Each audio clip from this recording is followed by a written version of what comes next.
instantly on any device. We also have lots of bonus content, including videos and galleries, so there's lots for you to enjoy. And if you enjoy reading us digitally, you can enjoy your first year subscription for 50% off.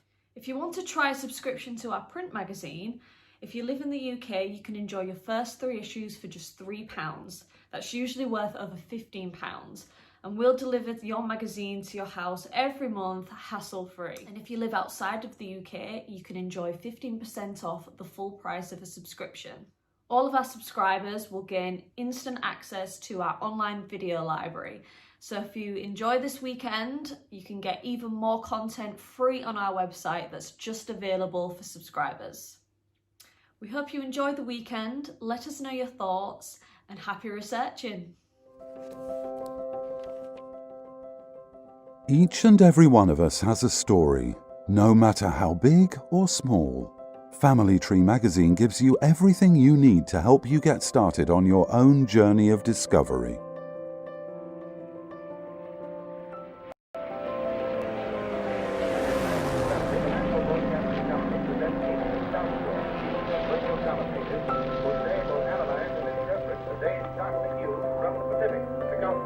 Good afternoon, everybody. Japan has made war on the United States without defense.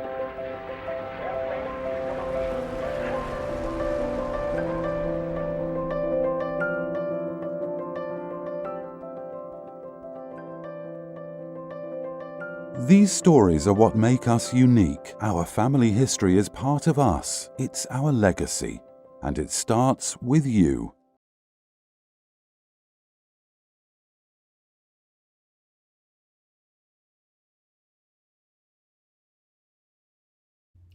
Hi everyone, welcome to the first Family Tree Academy weekend conference in association with Family Search. Over the weekend, we have lots of free family history videos for you to enjoy online and live panel discussions led by expert family historians. Whether you're new to researching your ancestors or if you've been doing it for quite some time, there's lots of tips and advice for everyone to take away and adapt to their own research. Now, over the weekend, we've got lots of fantastic offers for you to enjoy on our best-selling magazine. If you've never read our magazine before, a great way to sample us is to try one of our digital back issues. These are just $1.99 over the weekend, usually $4.99, and you can download these instantly on any device. We also have lots of bonus content, including videos and galleries, so there's lots for you to enjoy. And if you enjoy reading us digitally, you can enjoy your first year subscription for 50% off. If you want to try a subscription to our print magazine, if you live in the UK, you can enjoy your first 3 issues for just £3. That's usually worth over £15. And we'll deliver your magazine to your house every month, hassle-free. And if you live outside of the UK, you can enjoy 15% off the full price of a subscription. All of our subscribers will gain instant access to our online video library. So if you enjoy this weekend, you can get even more content free on our website that's just available for subscribers. We hope you enjoy the weekend. Let us know your thoughts and happy researching. Each and every one of us has a story, no matter how big or small. Family Tree Magazine gives you everything you need to help you get started on your own journey of discovery.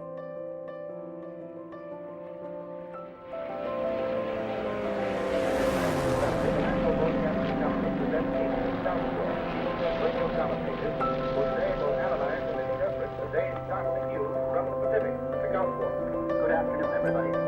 Japan has made war on the United States without defense.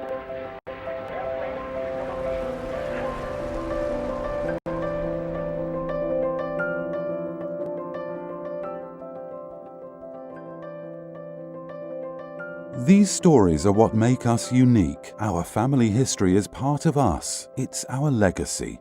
And it starts with you.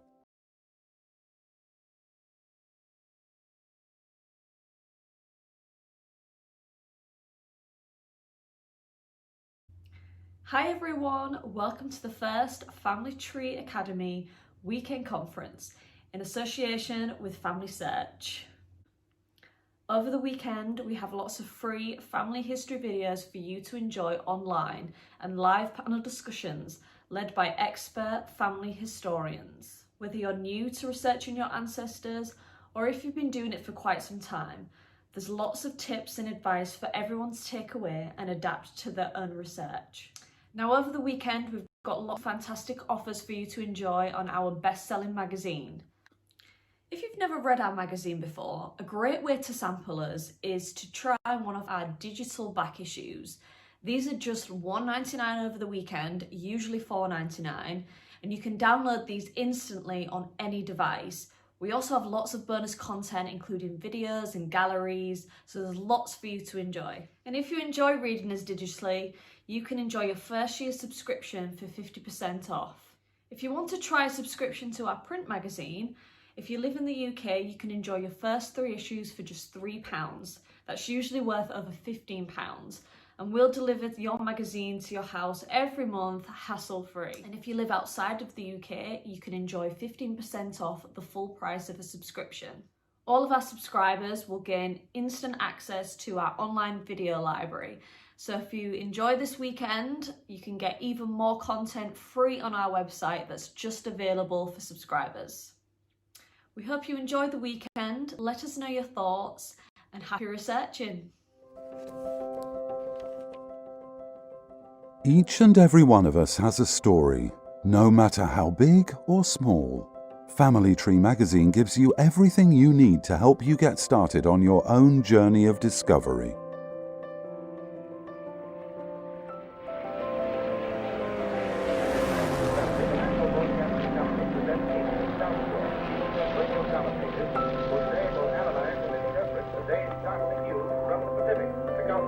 Good afternoon, everybody. Japan has made war on the United States without defense.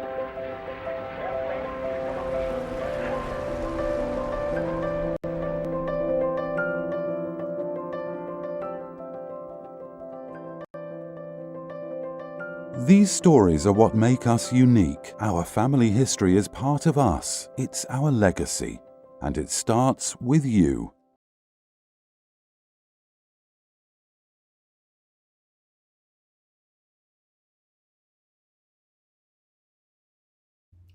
Hi everyone, welcome to the first Family Tree Academy weekend conference in association with Family Search. Over the weekend, we have lots of free family history videos for you to enjoy online and live panel discussions led by expert family historians. Whether you're new to researching your ancestors or if you've been doing it for quite some time, there's lots of tips and advice for everyone to take away and adapt to their own research. Now, over the weekend, we've got lots of fantastic offers for you to enjoy on our best-selling magazine. If you've never read our magazine before, a great way to sample us is to try one of our digital back issues. These are just $1.99 over the weekend, usually $4.99, and you can download these instantly on any device. We also have lots of bonus content, including videos and galleries, so there's lots for you to enjoy. And if you enjoy reading us digitally, you can enjoy your first year subscription for 50% off. If you want to try a subscription to our print magazine, if you live in the UK, you can enjoy your first 3 issues for just £3. That's usually worth over £15. And we'll deliver your magazine to your house every month, hassle-free. And if you live outside of the UK, you can enjoy 15% off the full price of a subscription. All of our subscribers will gain instant access to our online video library. So if you enjoy this weekend, you can get even more content free on our website that's just available for subscribers. We hope you enjoy the weekend. Let us know your thoughts and happy researching. Each and every one of us has a story, no matter how big or small.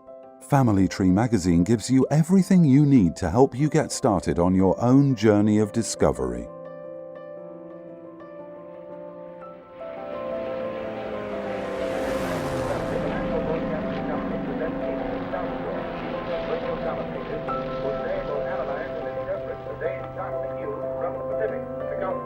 Good afternoon, everybody. Japan has made war on the United States without defense.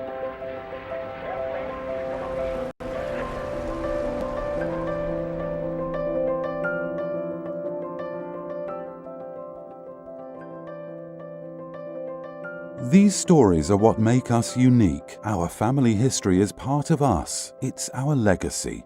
And it starts with you.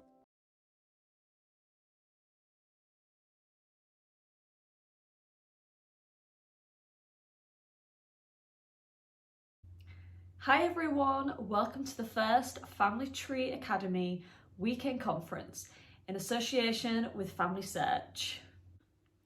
Over the weekend, we have lots of free family history videos for you to enjoy online and live panel discussions led by expert family historians. Whether you're new to researching your ancestors or if you've been doing it for quite some time, there's lots of tips and advice for everyone to take away and adapt to their own research. Now, over the weekend, we've got lots of fantastic offers for you to enjoy on our best-selling magazine. If you've never read our magazine before, a great way to sample us is to try one of our digital back issues. These are just $1.99 over the weekend, usually $4.99, and you can download these instantly on any device. We also have lots of bonus content, including videos and galleries, so there's lots for you to enjoy. And if you enjoy reading us digitally, you can enjoy your first year subscription for 50% off. If you want to try a subscription to our print magazine, if you live in the UK, you can enjoy your first 3 issues for just £3. That's usually worth over £15. And we'll deliver your magazine to your house every month, hassle-free. And if you live outside of the UK, you can enjoy 15% off the full price of a subscription.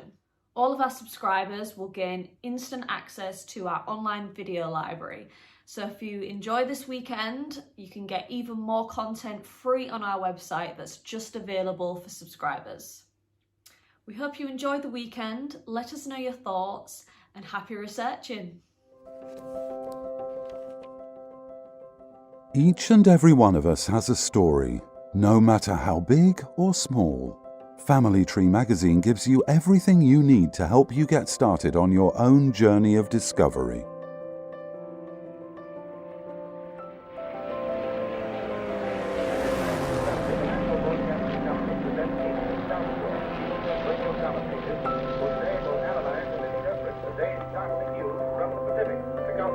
Good afternoon, everybody. Japan has made war on the United States without defense.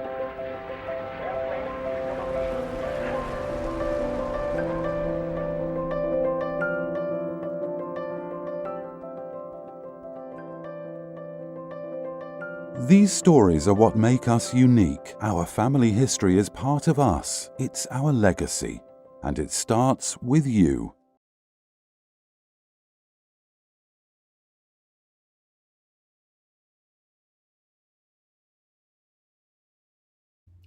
Hi everyone, welcome to the first Family Tree Academy weekend conference in association with Family Search.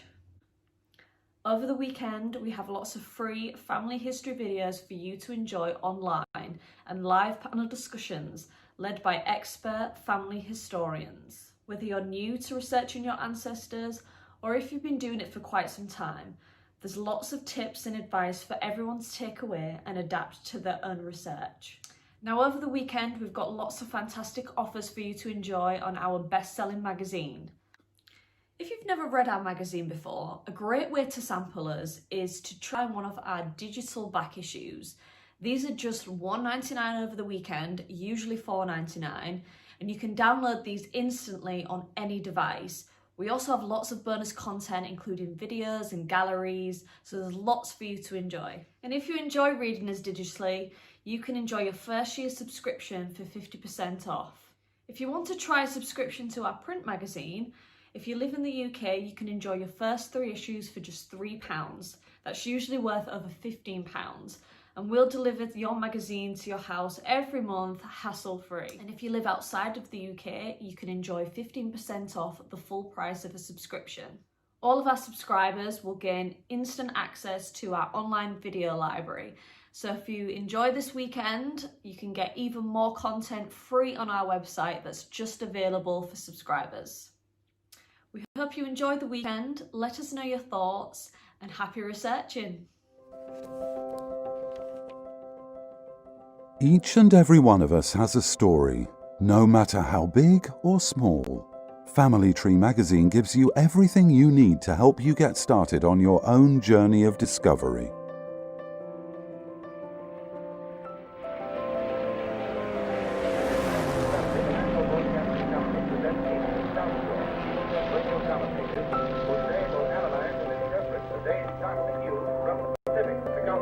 Good afternoon, everybody. Japan has made war on the United States without death.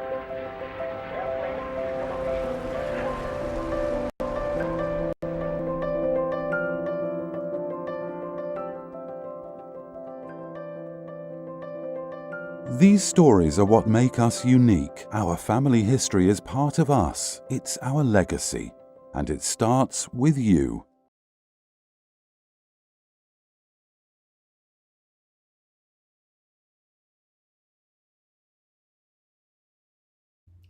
Hi everyone, welcome to the first Family Tree Academy weekend conference in association with Family Search. Over the weekend, we have lots of free family history videos for you to enjoy online and live panel discussions led by expert family historians. Whether you're new to researching your ancestors or if you've been doing it for quite some time, there's lots of tips and advice for everyone to take away and adapt to their own research. Now, over the weekend, we've got lots of fantastic offers for you to enjoy on our best-selling magazine. If you've never read our magazine before, a great way to sample us is to try one of our digital back issues. These are just $1.99 over the weekend, usually $4.99, and you can download these instantly on any device. We also have lots of bonus content, including videos and galleries, so there's lots for you to enjoy. And if you enjoy reading us digitally, you can enjoy your first year subscription for 50% off. If you want to try a subscription to our print magazine, if you live in the UK, you can enjoy your first 3 issues for just £3. That's usually worth over £15. And we'll deliver your magazine to your house every month, hassle-free. And if you live outside of the UK, you can enjoy 15% off the full price of a subscription. All of our subscribers will gain instant access to our online video library. So if you enjoy this weekend, you can get even more content free on our website that's just available for subscribers. We hope you enjoy the weekend. Let us know your thoughts and happy researching. Each and every one of us has a story, no matter how big or small. Family Tree magazine gives you everything you need to help you get started on your own journey of discovery.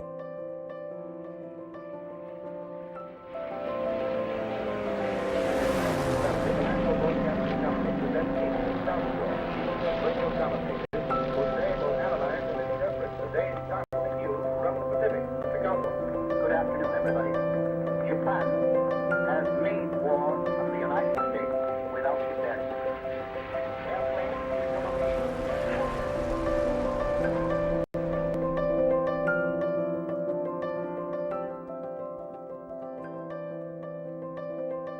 These stories are what make us unique.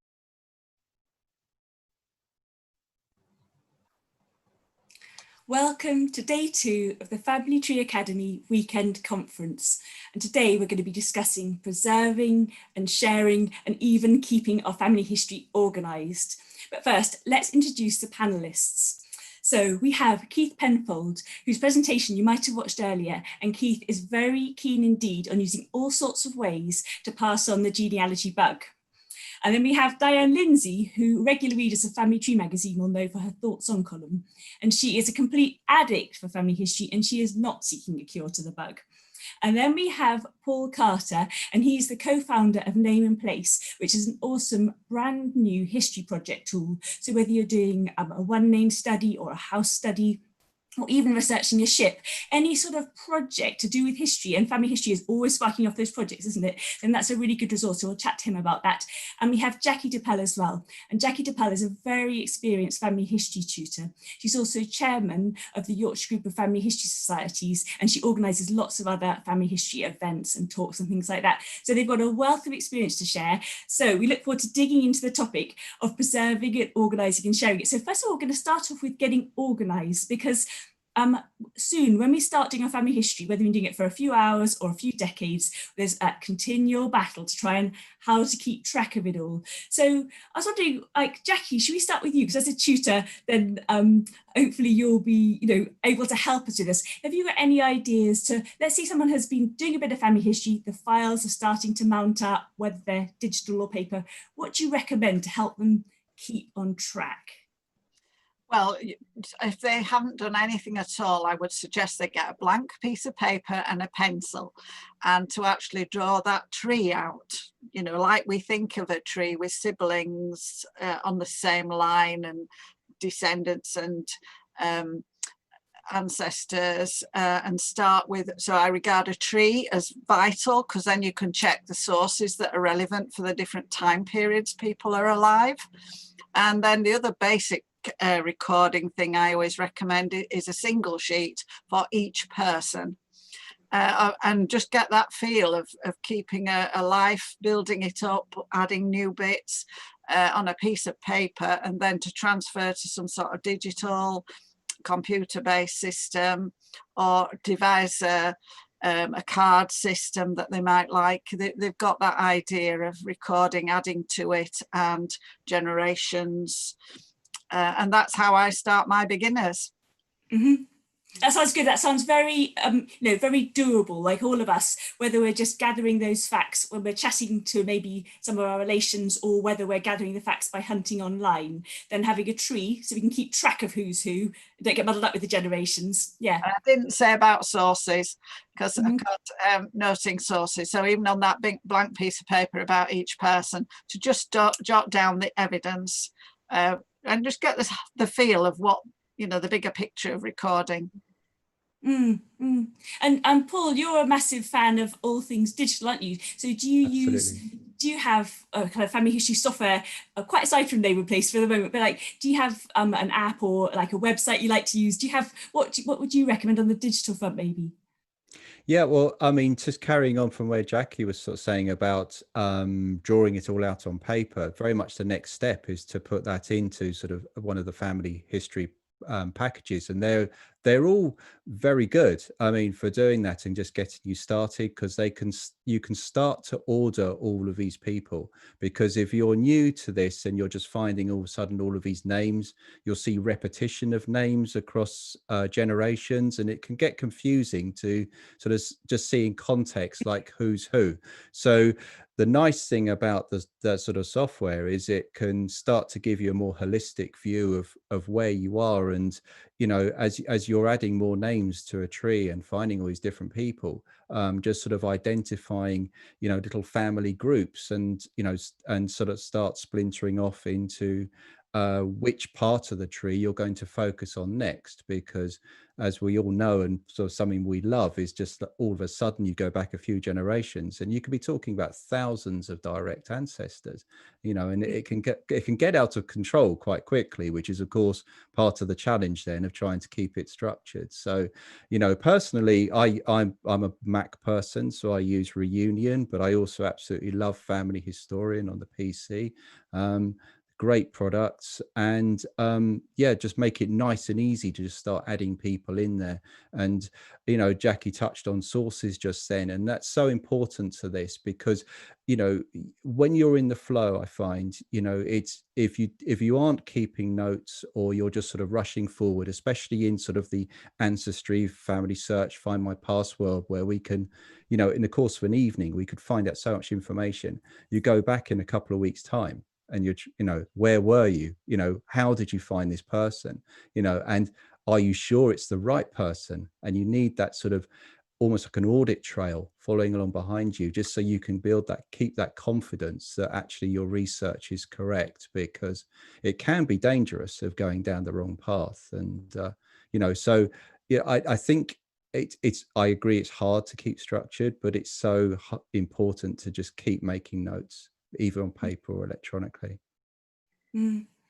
And Diane, so like, I don't know whether you do this, I'm going to put you a bit on the spot. So I always, and I have to say I don't do this and I wish I did. So I'll have a little research session, I'll find out some stuff. I will add it onto, I have a tree on family search, so I'll add it onto my family tree on family search. And I will sometimes add the sources, but I'm really bad at writing down how I deduce that. So okay, I can go back over those sources and I can rethink all the thoughts and work out where I got. But in an ideal world, I'd finish off each session, whether it's in the paper notebook or on my computer, writing up what the heck I found, why I thought what I thought, and what I need to do next. So do you do this, Diane? Well, I do both. I have to say, since the digital scene got so busy, I've got a lot scruffier in my note keeping. But I started off so many years ago, it was all on paper, and I started off with a very big, thick foolscap notebook, which I've still got, and I wrote absolutely everything down, everything that anyone told me. In the front, I wrote everything that I discovered with the date I found it and the source that I got it from. That was when I went to a record office. And in the back, I did exactly what Jackie said. I had a page for everybody and started a sort of mini family tree for everybody. And very shortly after that, I acquired a computer, and it was one of the very first ones. And I had the old generations. I've still got it, actually. It's absolutely obsolete. I've also got Reunion, but I just can't let go of generations. So I'm very good, I keep notebooks. I like the paper copies and I like the digital copies. So I have to discipline myself at night, late at night, when you get the bug on you and you start looking and you find, oh, this is interesting. And you get sidetracked and you go down a path and you can't remember how you got there. Yeah. And you really do have to slow down. Digital makes you slow down. The book, I can go back 40 years and I can find something I first looked at.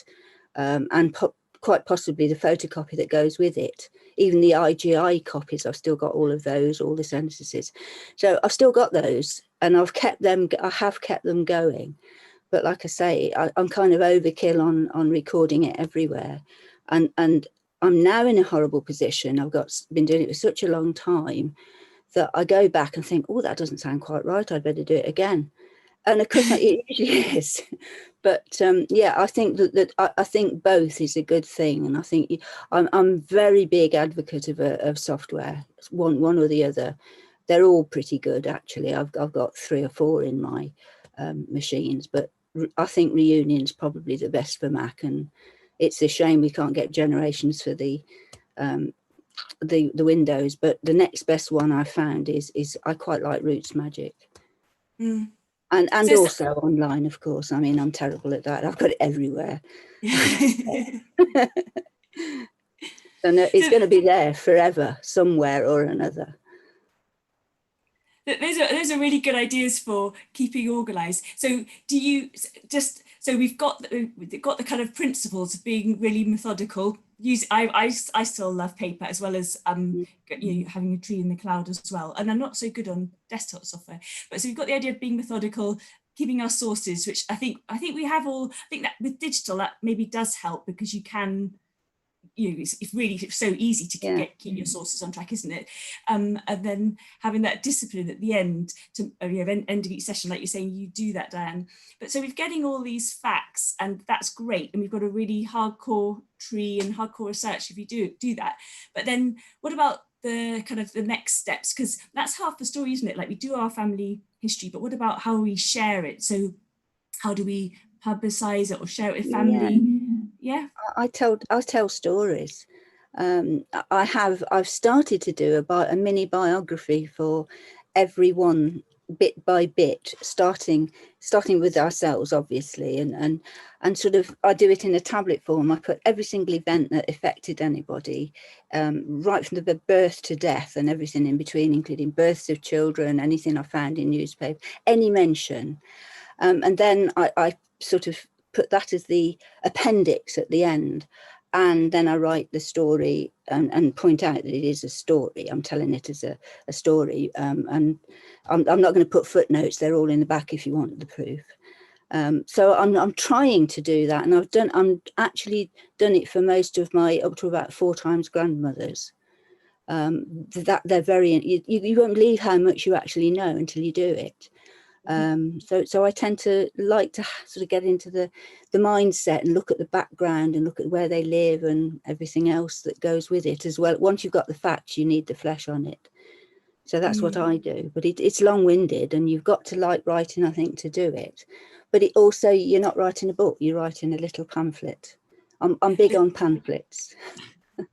What about you, Jackie? What ideas do you have for ways just to share our family history and keep it kind of a bit treasured? Yeah, we've got the factual, print out the book, the computer from the computer, etc. But a lot of people that I've seen have done really interesting things from that. So we had one lady who created wall hangings. So, you know, a lot of work. She did the recording on the software, she printed it out, and then she did little embroidered squares that she did like you would see in a stately home, hung on a brass rod, and each particular square relates and illustrates. And I think that's an important thing. I'm sure you'll all agree that you've got to do something that's going to capture the imagination of the younger generation in particular. This 23-foot tree is not going to be of interest. No.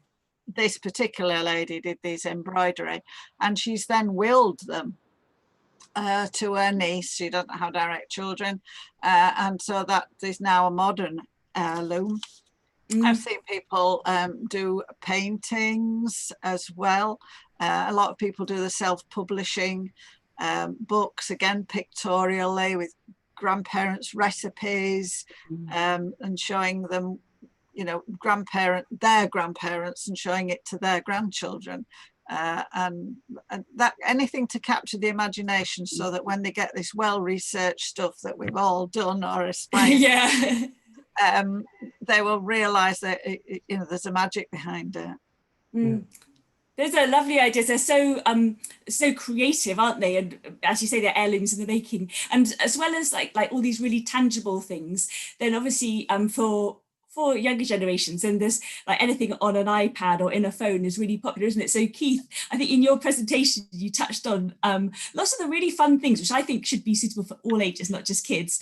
That activities and things you can do with your family tree, and with the information you've put in, what you can do on Family Search. Did you want to share like some of those ideas that you mentioned? Yeah, I mean, thank you. There's a couple of things that I think are really entertaining.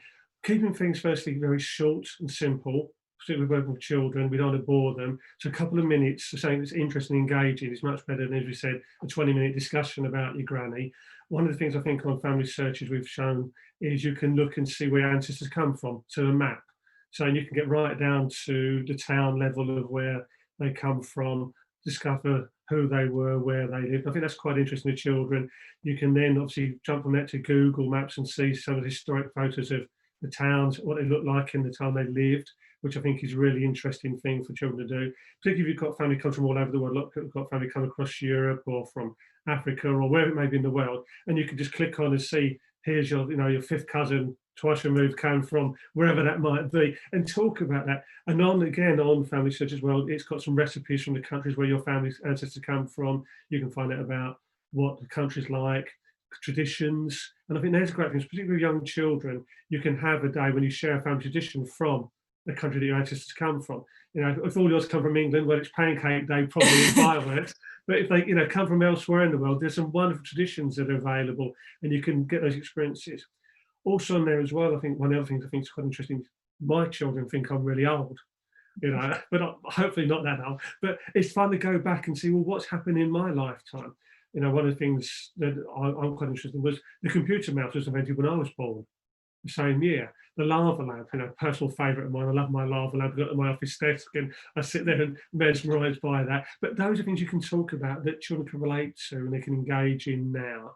And because it's online, they can do it on an iPad, on the phone. They can sit on the bus and just click in and have a look and see, you know, about things about their family. But I think the key thing is sharing stories, keeping them very brief, and talking about experiences, what you felt. So I can remember being with my grandmother as a little boy, shelling peas on her, you know, step outside the kitchen. I was probably about 2 years of age. And I can remember still the smell of her cooking from the oven. And those things make it real to people rather than, you know, great granny lived in, you know, 1930 and whatever. it's making the story real and talking about what you felt, if you can have those experiences, I really think fundamental for engaging, particularly children and young people, as you say. But any of us, if we talk about the stories, it becomes much more real to us. And so some of the things on Family Search are available on other sites as well, but definitely looking at the pictures of your ancestors, seeing where they come from, finding out about the culture, all those things I think are very interesting to anybody. You know, it makes your ancestors become real people. You can experience something from their lives. I think it does what everybody else has said, that just having all the different ways of doing it, there's no magic one answer, I think, for everything. It's different things at different times when that opportunity comes up to say, you know, I'm sitting down with the kids and talking about family history, their eyes might roll back. But if I pull out a picture of my great grandmother, you know, and I'm talking to my daughters, the ones who got married recently, talking with her, and I show a picture of my great grandmother's wedding, that makes that become much more real. And you're talking about a real person and real experiences. And it's not just. Oh, sorry. Yeah, go, Jackie. Then you're online. We tried an experiment to get the people interested in looking at the original documents by making them into jigsaws. Which again you can do on all your technology, and so we could have really good paleography that people could just sort of follow the lines, and then the story was revealed, and that took a little bit for the adults to get their heads around because it seemed a bit flippant, but it worked. Yeah, games are good, aren't they? Yeah. Paul, talking about technology as well, and Keith was mentioning about that. So with name and place, I think it'd be really handy if you explain that a bit, because it's quite a new concept. Like once you understand what it is, then you can see how useful it is. But when you just hear the word to start with, you go, what's that? So how could name and place help somebody share out their research and kind of make it enticing to other people? Yeah, thanks, Helen. As I said earlier, I mean, the family history software, the family tree software is excellent. I mean, there's a lot of packages out there, but the challenge is for people when you're researching, for example, a village, or you're a ship historian and you just want to look at the history of the ship and the crew, or you're researching a surname where people are just related by name, not necessarily family. It's quite hard to make that shift and store and be able to analyze that data when people aren't necessarily related to each other.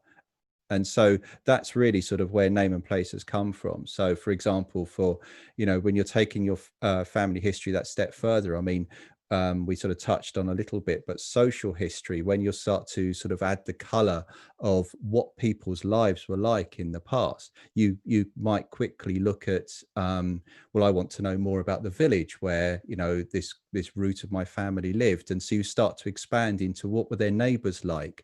There's obviously house history is very popular at the moment, because when we have the programs on TV, it sort of highlights how interesting that is. So if you've got an ancestor's house, well, what was the context of the street? What was the village like? So that sort of it adds so much color to your family history, but the challenge is how you put that data together and do something with it. So that's really what name and place is all about. So we allow our researchers to sort of collate all that data, but you can have little family groups in there. So it's not there to replace the sort of family tree software, but it's got a slightly different slant to it. But within there, Keith was talking about mapping earlier, and Dinah was too. We can have maps in there so you can see like migration movements. So for example, if you have a village that perhaps started as agricultural and then a coal mine opened, where did the coal miners come from? 100 years later, the coal mine closed again. Where did they go again afterwards? And it's fascinating when you sort of delve into those sorts of stories. But the challenge is, how do you actually get that data together? And people do try and sort of shoehorn that into family tree software, or resort to trying to do it in Excel or things like that. So that's really sort of what we do with name and place. In terms of the sharing, every project has its own website. So, a big part of it for us is that, people will be able to share not only with people they're related to, but people that may also have ancestors in that village or served on that ship. And, that's where it gets really exciting. I mean, in my magazine articles for Family Tree, I'm always talking about sharing on the internet, because, you know, it's amazing the stories of, you know, when people connect from all parts of the world, and, you know, someone will have that incredible book or that Bible or that one document sitting in a cupboard, you know, and is only one of its kind. And if you can connect with that person, you know, how amazing is that? So yeah, that's pretty much what we're doing. It sounds good. Yeah, it's like making connections with other people. That's that. You're right. That is the whole point of sharing, isn't it? Like whether Absolutely. you're getting them to connect with your work or whether you're connecting with new people. That's definitely the bit. What we have got a few questions which have come in from people who've been watching you guys discussing, and there's a question here, and it's a question for Keith. And John says, I don't know whether this is okay. So, can the compare a photo feature on Family Search be used to help identify possible ancestors in old photos, or is it more of like a novelty? So, it's more of a novelty at the moment. Hopefully, some sort of may be able to get there, but at the moment, it really is much more of a novelty experience. So sorry, yeah. John. If only it was. I think we'd be really happy with that. But that's a great thing. We can look at that, and I'll make a note about that. Thank you for John. It is a fun novelty experience, though. Like, it is definitely fun. We've got another question here, and it's Leanne Bailey, and she says, I have all my research in one tree. Would it be better to do four generation trees? So I guess she's asking, would it be better to split it off into smaller trees so it's more manageable? Leanne, if that's not right, do you want to comment, and you can expand on that a little bit? But anybody, what do you feel about having your research in one tree or splitting it off into smaller branches? Does anyone have views on that? Yeah, I got, I had to, I think I wrote about it in the Family Tree. I discovered that my daughter-in-law was descended from the Mayflower, the Pilgrims. And there were so many people involved in that. I just couldn't send or give her a full tree. And in the end, I did 4 generation trees that all added, connected with numbers to each other.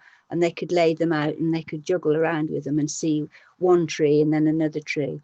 And it just wouldn't have been feasible. The big roll out thing just wouldn't have been accessible, really. But that is, in fact, how I started, with handwritten trees, 4 generations that connected to another tree in every line, because it got bigger and bigger and wider. But at least if it was numbered and in a book, it worked really well. And really, in a way, it's still the same as the card index thing, isn't it? It's the same kind of, you've got everybody connected, and you know, the worst thing is not to know who that person's connected to. That William so and so, is it that William or the other William or several other thousand Williams that you might have in your tree?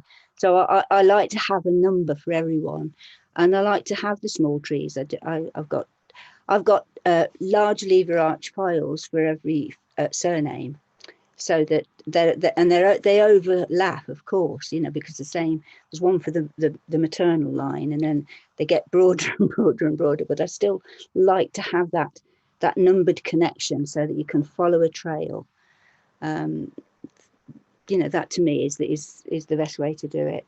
That's why I like reunion and generations, because you've got such a navigable sort of way of looking back at each different tree without sort of freezing, because there's so many thousands of names on it in one go.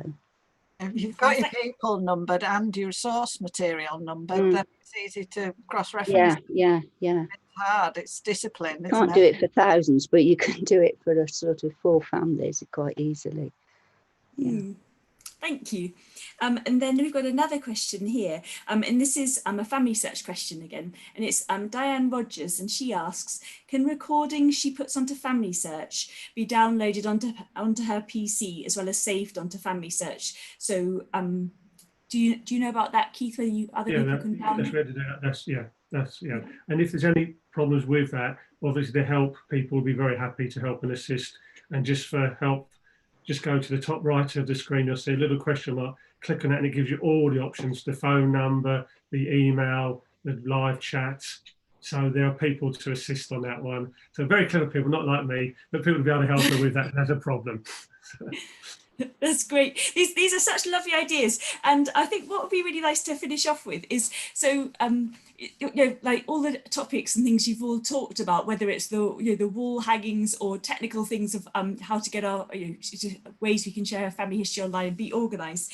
But like why we do family history is it's quite something we can all recognise in each other, that we all get it and like it, but we all have our own some sort of family history which our descendants and other family members are going to love. But did any of you get left such a thing by any of your ancestors? Did you get left a journal or a beautiful photo or some lovely family oral history stories?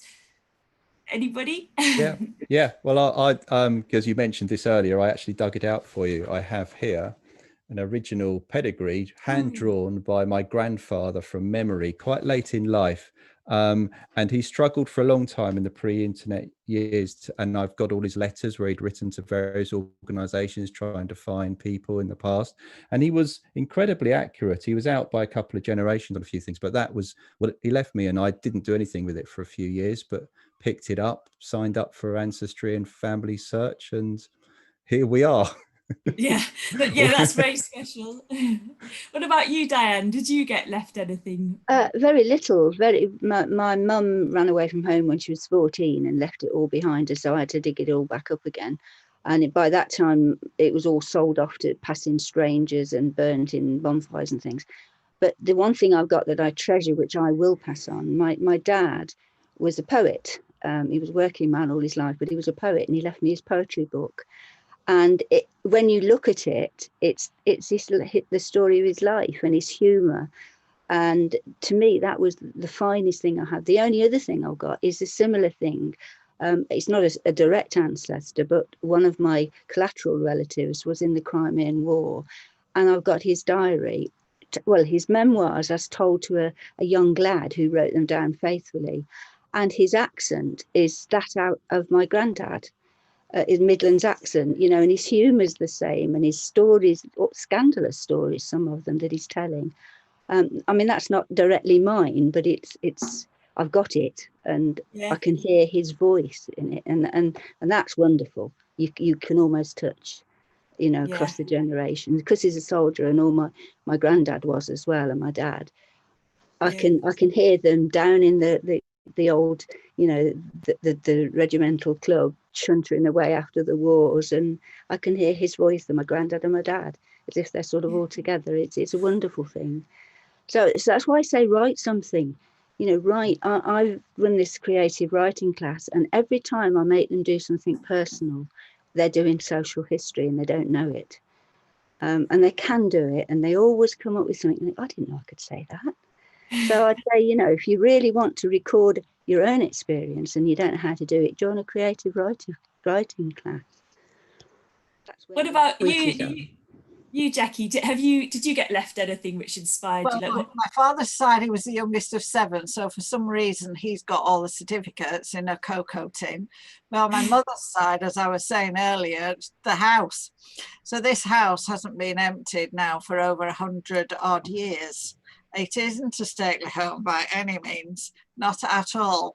And that's when we inherited, and I started going through drawers and things, although I'd played here, from being knee-high to nothing.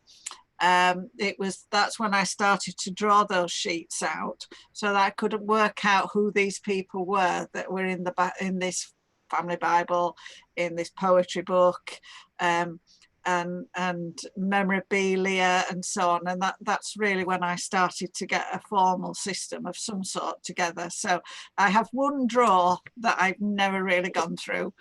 I've looked, but it's my special one day, just that magic. Yeah. You're going to wish you looked at it through it sooner, probably, when you do look through it. That's what about is. yeah. What about you, Keith? Did you get left anything? I never knew of my granddads. They both died before I was born, and so the pictures from their army service in the war was really important to me. I felt a connection to them, and that thing, because obviously not knowing them, but hearing the stories from my parents, but seeing a photograph of them. My one granddad was at Dunkirk, regularly in the army before the war started. And some of the snips of photos he's got and pictures that were taken when he was serving in different places around the world make him more real to me. You know, I've got a photo like when he's in North Africa and these kind of things make that whole experience completely different to not just being somebody who I never knew, but somebody I can see the photo, I can see the people he's standing with, what it must have been like to be in those places. And my dad still has an old family Bible that is well over 100, probably 150 years old, and that's got some writing in it of who got married when and who died when and who was born when. You know, and again, just having that somebody, you know, bought as a new thing sometime, took it home and started writing down, not realising that 120 odd years later, that's going to be important to someone. They were just doing what they just thought was just a daily thing, you know, write down little Johnny was born today and put that date in. It's tremendous to have those things to look back on. And I think you know, it makes people become real to me rather than just dates and names of people. And it could be anybody if it's a date or a name.